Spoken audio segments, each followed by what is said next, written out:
नाजिया शागिर तंजीम निशात जमात लवारी शरीफ ज़िले शहीद बेनज़ीराबाद तरफ़ा निशात यूनिट काजी अहमद यूनिट दूरो डायरी यूनिट माखंड ऐं यूनिट नाठियाणीअ जो पहिरियों दौरो बराए तंज़ीमी साल 2021-22 ज़िला सदर ग़ुलाम हैदर कीरियो जी सदारत में थी गुज़रियो, जंहिंजी कार्रवाई ज़िला जनरल सेक्रेटरी अब्दुल जब्बार कीरियो हलाई।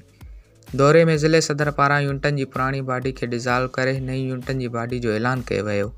जंहिंमें यूनिट काजी अहमद जो सदर Shamsullah Keerio, general secretary Abdul Sattar Korejo, unit finance secretary Allahbayo Pirzado खे चूंडियो वियो, जॾहिं त यूनिट दूरो डायरी जो सदर Azeem Dahri, general secretary Momin Dahri, finance secretary Naveed Ali diary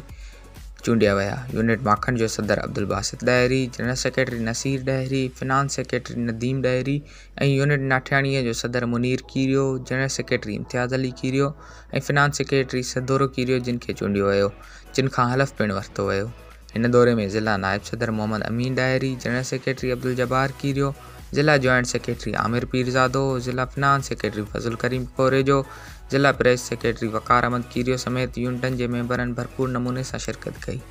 report वक़ार अहमद कीरियो, नवाबशाह।